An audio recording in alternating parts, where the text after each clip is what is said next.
नमस्कार दोस्तों, स्वागत है आपका अपने YouTube चैनल मजीद भारद्वाज में। तो दोस्तों मैं हूं आपका अपना एंकर एंड दोस्त मजीद भारद्वाज। दोस्तों आज हम पहुंचे हैं रोहतक में भाई टीआर म्यूजिक स्टूडियो में। तो सबसे पहले टीआर भाई स्वागत है आपका अपने YouTube चैनल में।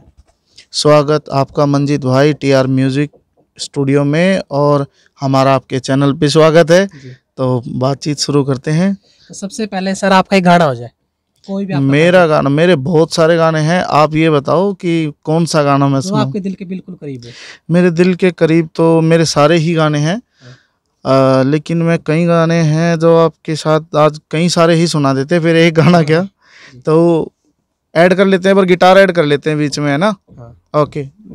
तो हमारा ये सवाल रहेगा सर कि आपको किससे इंप्रेशन होकर आपने ये लगा कि हाँ मैं भी एक म्यूजिक डायरेक्टर बन सकता हूँ? पहले मुझे बचपन में क्या था कि सिंगिंग का बहुत ज़्यादा शौक था। छोटा बच्चा था तब मुझे ये नहीं पता था कि ये गाने किसी स्टूडियो में रिकॉर्ड होते हैं, कैसे होते हैं, क्योंकि आजकल तो स्टूडियोज़ की वीडियोज़ आती रहती है, बॉलीवुड से, अपने हरियाणा से भी, हर जगह से रिकॉर्डिंग टाइम सेशन जो है आपको यूट्यूब पे देखने को सब कुछ मिल जाएगा। पहले ये चीज़ें नहीं होती थी। पहले अपने सिंपल चैनल थे, केबल्स वगैरह पे इंटरनेट उतना नहीं था, तो जो हमें दिखाया जाता था वही चीज़ें थी। तो उस वक्त तो ये भी नहीं पता होता था बचपन में भाई ये गाना है बस उस फिल्म का है, भाई जो हीरो दिख रहा है भाई सलमान खान का गाना है, अक्षय कुमार का है, तो हमें ये भी नहीं पता होता था कि ये गाना गाया किसने है और म्यूजिक डायरेक्टर कौन है। तो ये तो बहुत बाद में पता चला जाके। तो जब मुझे पता लगा अरे मेरी पसंद के गाने, अरे अच्छा उन्होंने बनाए, तो मैं एज ए म्यूजिक डायरेक्टर सबसे पहले हिमेश रेशमिया जी का और सलीम अर्चन का बहुत बड़ा फ़ैन रहा हूँ, और मैं उनसे बहुत ज़्यादा प्रभावित हुआ। उनके तरह का म्यूज़िक करने की कोशिश करता हूँ, और अपना हरियाणवी सॉन्ग मैं करता ही हूँ, और मेरे जो पर्सनली हिंदी सॉन्ग रहते हैं तो मैं हिमेश जी से और सलीम अर्चन जी से इंस्पायर होकर अपना काम करता हूँ जी। तो सर एक क्वेश्चन हो रहा हमारा कि जैसे किसी भी लाइन में आने के लिए हमें कोई ना कोई गुरु धारणा करनी पड़ती है, हम किसी से सीखते हैं, तो आपने अपना गुरु किसको बना और किससे आपने सारा ये म्यूजिक का काम सीखा? जी, मेरे गुरुजी है यूपी शामली से पंकज नामदेव जी। पंकज नामदेव जी के पास मैं गया, और वहाँ पे मैंने उनके पास हारमोनियम से सिंगिंग का अपना शुरू किया, और फिर आगे जाके फिर मैंने टेक्निकली अपना उसको गुरुजी ने जो मैंने सिखाया वो अपना यहाँ फिर स्टूडियो में मैंने उतारा सब कुछ।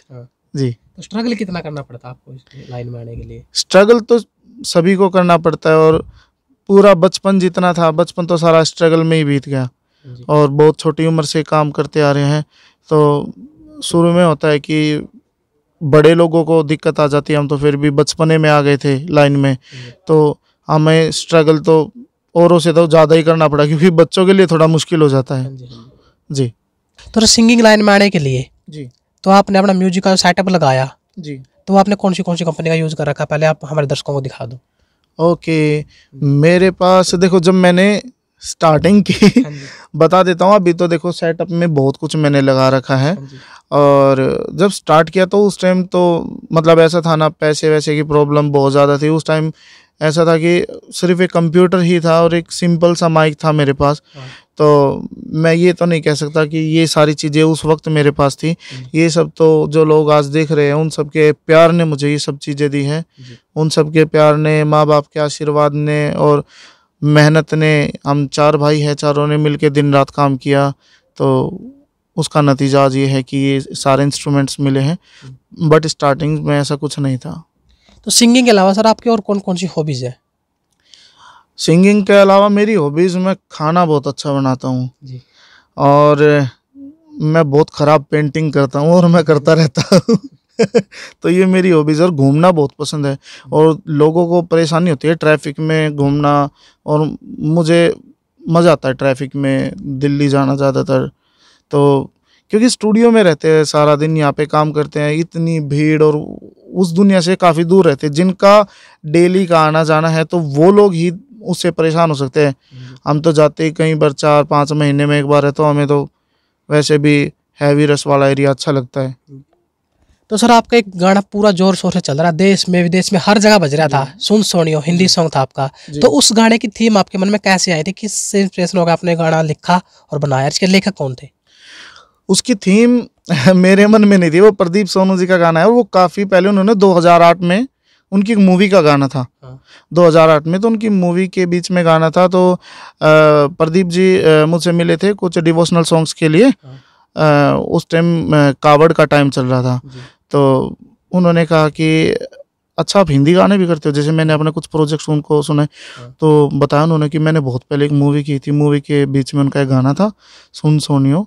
तो सिंगर मेरे ध्यान नहीं है क्योंकि उन्होंने मुझे वो सुनवाया था, मैंने कम ही सुना था वो गाना, और यूट्यूब पे भी शायद नहीं है वो, क्योंकि पहले सीडी का टाइम था, सीडी का, तो सीडी में वो गाना था उनका। तो उन्होंने मुझे सुनाया, गाना मुझे बहुत पसंद आया। तो उन्होंने कहा कि इसको रिक्रिएट करते हैं। तो म्यूज़िक किया दोबारा। और हैरानी की बात, इसमें एक ट्विस्ट भी है, बहुत कम लोगों को पता है।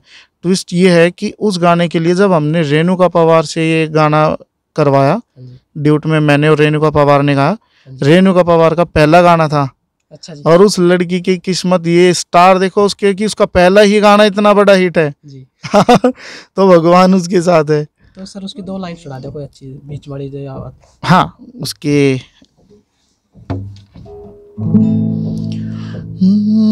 लगता है डर तू छोड़ ना जाए तो जान संग ले जाए, इतना तो कर मुझ पे एतबार, खुद से ज्यादा तुझे करता हूँ प्यार। सुन सोनियो सुन दिलदार, रब से ज्यादा तुझे करता हूँ प्यार। और उसकी पहले वाली कंपोजिशंस भी मुझे याद है, वो बहुत अच्छी कंपोजिशन थी। जो पहले वाला था वो मुझे पर्सनली बहुत पसंद था। और जिन्होंने म्यूजिक डायरेक्टर ने किया था उन्होंने बहुत अल्टीमेट किया था। बट प्रदीप सोनू जी का ऐसा लग रहा था कि इसको रिक्रिएट करना चाहिए, तो कंपोज चेंज करके करें। बट मुझे अभी भी इतनी अच्छी उनकी कंपोजिशन है कि मुझे अभी भी याद है। सुन सोनियो ऐ दिलदार, रब से भी ज़्यादा तुझे करता हूँ प्यार। जो मेरी कंपोजिशन है वो सभी को बहुत पसंद आई, दिल से थैंक्स। और बट मुझे अभी भी पहले वाली ही अच्छी लगती है जो पहले वाले म्यूजिक डायरेक्टर ने की थी, मुझे वो बहुत अच्छी लगती है जी। इसमें एक रेणु गाना जी भी एक वो बीच में टेक थी उसकी, एक अंतरा था खुदा की, हाँ वो जाना। खुदा की इनायत है हमें जो मिलाया है, दिया प्यार वाला ये दिल में जलाया है तू सांसों में आँखों में मेरे यार, रब से ज्यादा तुझे करता हूँ प्यार। सुन सोनियो सुन दिलदार, रब से ज्यादा तुझे करता हूँ प्यार। वाह जी वाह टियर भाई, बहुत बहुत धन्यवाद। तो सर एक सवाल और रहेगा हमारा कि आप अपने ज्यादा जो सबसे अच्छा डायरेक्टर है उसकी से मानते हो, हिंदी में लगा लो या हरियाणवी में लगा लो?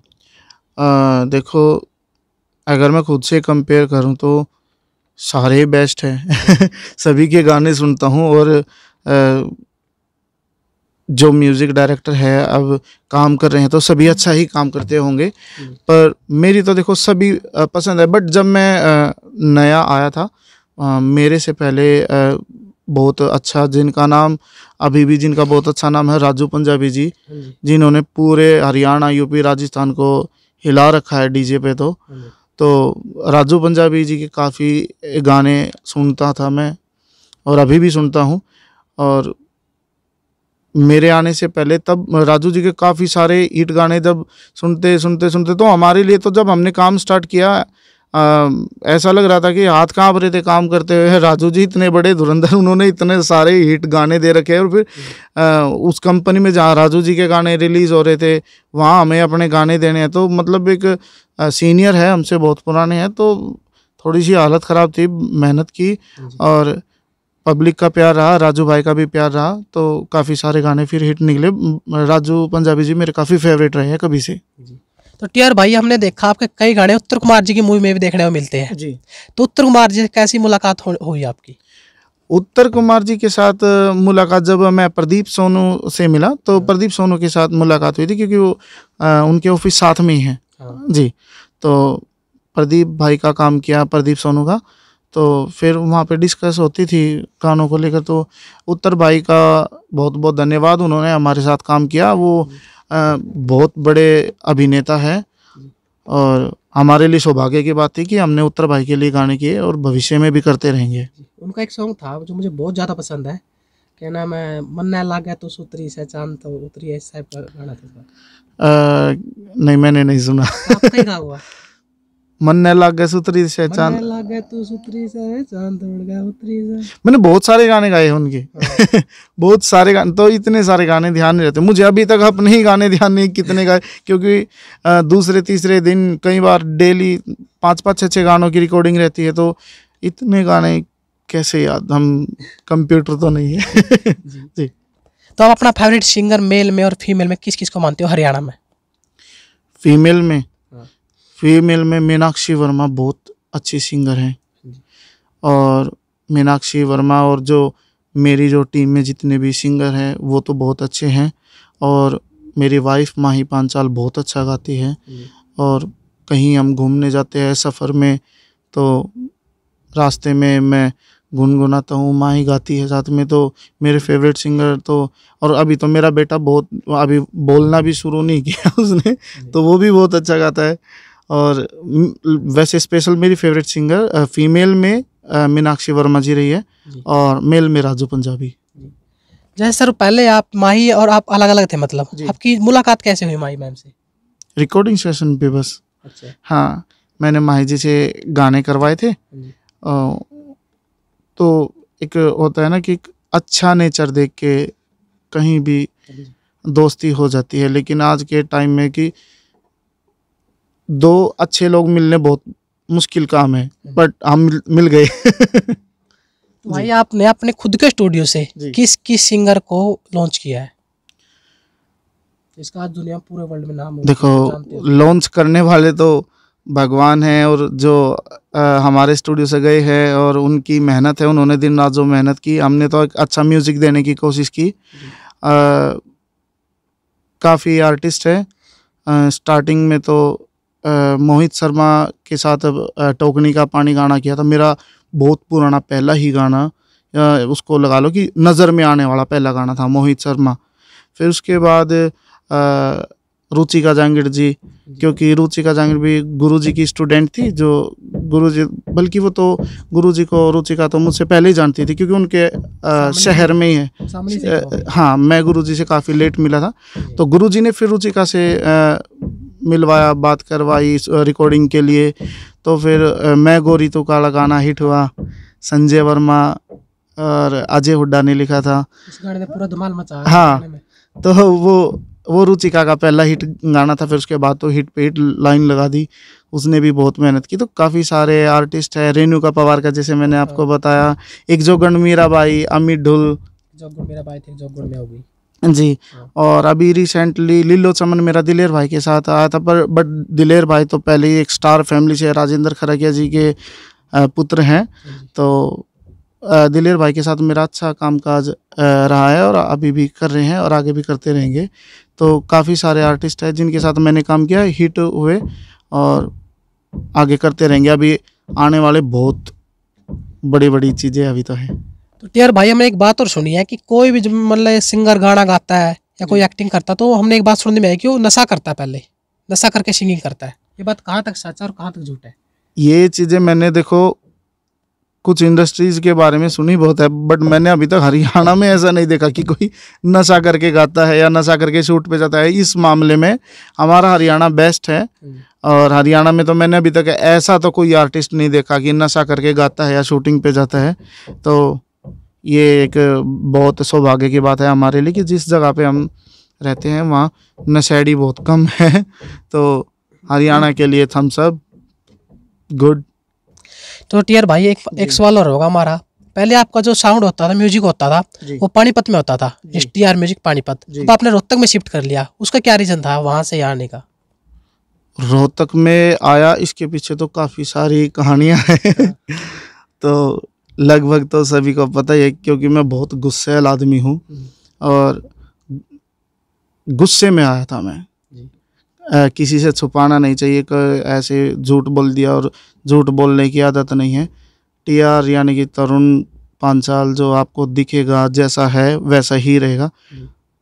मैं थोड़ा मतलब परेशान हो गया था, कुछ मिसअंडरस्टैंडिंग थी फैमिली के साथ, तो वहाँ से थोड़ा सा ऐसे ही आ गया था मैं गुस्से में, और फिर यहाँ पे आके अपना स्टूडियो सेटअप कर लिया। तो बस वही है, दूर गया दिमाग शांत, सब ठीक है अब। सर हमने एक बात नोटिस की है कई बार जी। कि जो भी नीचे लेवल से कोई कलाकार उठता है ना, बिल्कुल डाउन से, जी। वो बिल्कुल ऊंचाई अब छू जाता है, उसका कोई गाना हिट हो जाता है, वायरल हो जाता है, तो उसमें एक अभिमान आ जाता है। इस बात से आप कहाँ तक सहमत हो? 90%। कुछ लोग हैं जो बहुत ऊंचाई तक जाके जिनमें अभिमान नहीं है, ऐसे मेरे बहुत सारे दोस्त हैं मेरे इस इंडस्ट्री में, जो बहुत बड़े स्टार हैं, और उनको देखकर आमने सामने से कोई ये नहीं कह देता अरे ये इतना बड़ा स्टार और ऐसे सभी से कितने प्यार से मिलता है। तो जिनमें अभिमान आता है वो लोग ही अलग तरह के हैं, शायद या तो उन्होंने ज़िंदगी में वैसा देखा ही नहीं, अच्छे दिन नहीं देखे होंगे, और एकदम मिल गया तो उनको हजम नहीं हो रहा। सही बात है। तो देखो मेरा है ना, कामयाबी के प्रति जो मेरा नज़रिया है वो ये है कि कोई कितना भी बड़ा टैलेंटेड हो, टैलेंट के दम पे कोई स्टार नहीं बन सकता। टैलेंटेड लोग तो वे भी है जो बेचारे 2 वक्त के खाने के लिए स्टेशन पर गा के बजा के मांग के खा रहे हैं, वो भी तो टैलेंट है। और बहुत अच्छा गाने वाले लोग हैं, वो भी बहुत बड़े टैलेंटेड है। मैंने सच बताऊं तो टैलेंट को रोड पे भी खड़ते हुए देखा है मैंने। तो कहीं ना कहीं आपका व्यवहार जो है वो आपको बनाता है, क्योंकि ऐसे भी बहुत है लोग जिनका मैं नाम नहीं लेना चाहूँगा, लेना भी नहीं चाहिए, क्योंकि हाँ भी कला के नज़रिए से अगर हम उन्हें देखें तो मतलब ऐसा लोग है कि वो उतना अच्छा नहीं कर पाते, बट काफ़ी सारे प्लग इन प्रोसेस के साथ और मतलब काम करके लोग फाइनल रिजल्ट अच्छा लेके आते हैं। चाहे वो एक्टिंग हुई, चाहे सिंगिंग हुई, चाहे म्यूज़िक हुआ, कैसे भी करके कि कोई अपनी मिक्सिंग बाहर से करवा लेता है, कोई कैसे ना कैसे करके रिजल्ट अच्छा। लेकिन वो लोग अगर आज इंडस्ट्री में स्टैंड है, चल रहे, तो अपने व्यवहार की वजह से हैं। उनका व्यवहार लोगों के साथ अच्छा है। तो ह्यूमैनिटी तो सबसे पहले चाहिए, और टैलेंट तो एक बाद की बात है, टैलेंट बहुत बाद की बात है। सबसे पहले एक इंसान होना चाहिए। अगर एक इंसान ही इंसान नहीं है ना, तो मतलब फिर चाहे वो गाता बजाता, वो कुछ भी करता हो, वो किसी के काम का नहीं है, फिर वो उसका जीवन ही व्यर्थ है उसका। क्या टीआर भाई आप भी ड्रिंक करते हो, या उसके अलावा और क्या क्या किस चीज़ के एडिक्ट हो आप? देखो मैं ड्रिंक तो नहीं करता। कई बार कुछ मेरे प्रिय मित्र है जिन्होंने 1-2 बार मुझे टेस्ट करवाई कि देखो पी के कैसा लगता है। तो भाई ये भी देख लेना चाहिए, भाई इतनी जिद कर रहा है, सामने वाला पी रहा है, पर ट्राई कर ले, देख ले। तो मैं अभी तक ये सोचता हूँ कि इतनी ख़राब चीज़ को लोग पी कैसे सकते हैं। तो सबसे पहले तो टेस्ट ही नहीं है, मुझे ऐसा लगता है। देखो जो पीते हैं वो बुरा मत मानना, कंटिन्यू करो। आज भी ले लेना थोड़ी बहुत। तो जो अपना कर रहे हैं वो उनको देखो, हम कौन होते हैं रोकने वाले। बाकी मैं तो फिर भी यही कहूँगा कि मैं पर्सनली ये मानता हूँ कि ख़राब चीज़ है, और हर एक वो ख़राब चीज़ है जो हमें हम ना रहने दे। जैसे कि अभी मैं हूँ, मेरी मर्ज़ी से बोल रहा हूँ, मेरी मर्ज़ी से सोऊंगा, मेरी मर्ज़ी से बात करूँगा, मेरे परिवार से, बच्चों से, वाइफ से, मेरे मम्मी पापा से किस तरीके से, मुझे भाई से किससे कैसे बात करनी है। और शायद ड्रिंक करने के बाद में वैसे बात ना कर पाऊँ। तो जो चीज़ हमें हम ना रहने दे, और ऐसी एक थोड़ा हा लिक्विड हमारी औकात को जीरो कर देता, तो हम उस चीज़ से दूर रहते हैं। जी सर, हम आप में देख रहे हैं बहुत ज़्यादा चेंजेस आ सका, आपने बड़े बड़े बाल कर लिए, ये करने का क्या रीज़न था बाल बढ़ाने का? बाल बढ़ाने का क्योंकि मेरे फेस पे बड़े बाल शूट करते हैं। जब मैं छोटे कर लेता हूँ तो मुझे खुद में अच्छा नहीं लगता। जैसे अजीत सर है ना, जी अजीत सर, उसकी जैसे सेम टू सेम कॉपी लग रहे हो अब। नहीं, बस बड़े बाल हो जाते हैं, और बचपन से ही बड़े रखता हूँ मैं। जी। तो सर एक सवाल और रहेगा कि आपकी स्टूडियो में अब कितने स्टूडेंट और काम सीखने के लिए आते हैं, और कितने सीख कर जा चुके हैं? ओके, ये तो आपने गजब की बात पूछ ली, और मैं उनको स्टूडेंट नहीं कहूँगा, वो मेरे भाई है सभी, और वो शेर है। उन्होंने मार्केट में जो काम दिया है ना, उन्होंने हिला दिया। जैसे मैं शुरुआत करता हूँ मेरे सभी भाइयों के साथ, तो सभी का नाम एक साथ तो बोला नहीं जाएगा और आगे पीछे मैं कर नहीं सकता, तो एक दुविधा वाली बात है। जैसे गौरव है, अमन जाजी है। अमन जाजी का तो आज के टाइम पे देखो 52 गज का दामन 1 बिलियन गया है। तो अमन जाजी इतना मेहनती लड़का है। जब अमन जाजी मेरे पास रहा था तो उसने 1-1.5 साल में ही सारा कवर कर लिया था। इतनी मेहनत करते हुए मैंने कोई भी नहीं देखा जितनी उस लड़के ने जीवन में कर रखी है। और बल्कि मैं तो सो जाता था उस रात को, जितनी बार आँख खुलती थी तो देख रहा अभी भी टन टन टन टन टन टन टन अभी भी काम कर रहा। तो बहुत मेहनत अमन ने की। और गौरव भी बहुत छोटा था तब, जब गौरव 7th में पढ़ता था, जब से म्यूज़िक मेरे साथ कर रहा है गौरव। और अमन राज गिल और कई सारे बच्चे अभी प्रोसेस में हैं जो काम कर रहे हैं, वो भी निकलेंगे, बहुत अच्छा करेंगे। मेरा वादा है, ये दावा जो मर्जी लगा लो, कॉन्फिडेंस है 100% को फाड़ के उससे भी ऊपर वो निकलेंगे और हिला देंगे सबको जी। तो टीआर भाई आपने पढ़ाई कहाँ तक की है? मैंने पढ़ाई की 10th। उसके आगे ये नहीं है कि मैं करना नहीं चाह रहा था। भाई जो लोग मुझे पसंद करते हो फॉलो मत करना यार कभी 10th से आगे बंक कर जाओ। मेरी थोड़ी मजबूरी थी कि आसपास में मतलब स्कूल बहुत दूर होता था हमसे 10th के बाद, और मुझे थोड़ी आने जाने में दिक्कत थी, तो इसलिए मैं ज़्यादा आगे कर नहीं पाया। और फिर ऊपर से म्यूज़िक मैं कर ही रहा था, तो मुझे ज़्यादा टाइम देना था म्यूज़िक को, तो मेरे लिए जो इम्पोर्टेंट था मैंने वो किया। बाकी पढ़ाई करनी चाहिए, मैं तो सभी को ये सलाह देता हूँ। और जो आपका पैशन है, जिस चीज़ के लिए आप बने हो वो करो, बहुत ज़्यादा करो, कम मत करो, बहुत ज़्यादा करो। इतना ज़्यादा करे कि लोगों को ये लगे कि यार यही काम इतना ज़्यादा क्यों करता है, उससे भी ज़्यादा करो, तभी कुछ निखर के आने वाला है। तो लास्ट में टीआर भाई अपने जो फैन फॉलोइंग आपकी जी, जो अपने हरियाणा में तो है ही और बाहर भी है, उनको क्या संदेश देना चाहोगे?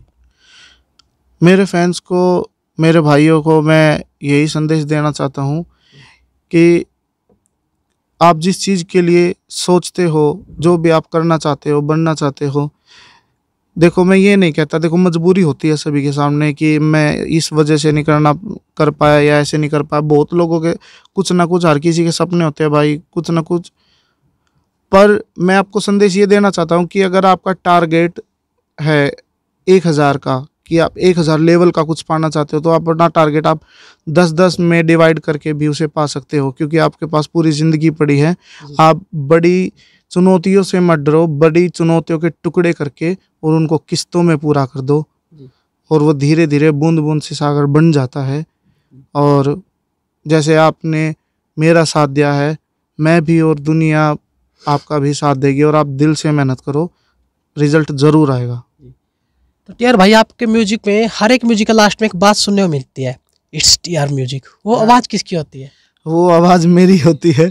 It's TR music and it's GR music. मेरा छोटा भाई, वो भी लोगों मैंने बोला है it's GR music, it's TR music. Feeling लेके बोलो टीआर म्यूजिक। हाँ, it's TR music, it's a GR music.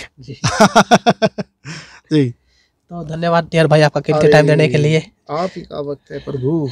जाते जाते एक सॉन्ग जो आपका आज पूरे सुपर डुपर हिट चल रहा है, जो कभी फ्लॉप नहीं हो सकता, 4G का जमाना। हाँ हाँ हाँ, क्या बात कही है, जो कभी फ्लॉप नहीं हो सकता। सबसे पहले तो थैंक्स इंडियन आर्मी, क्योंकि गाना तो बहुत बड़ा फ्लॉप हुआ था। 6 महीने तक तो गाना किसी ने सुना भी नहीं, तो इंडियन आर्मी भी गाना हिट दे सकती है। तो मैंने गाना बनाया और फिर कुछ फौजी भाइयों ने उस पर वीडियो बना के डाली थी। तो उन सभी फौजियों के लिए जय हिंद। और इंडियन आर्मी की वजह से मेरा गाना इतना बड़ा हिट हुआ।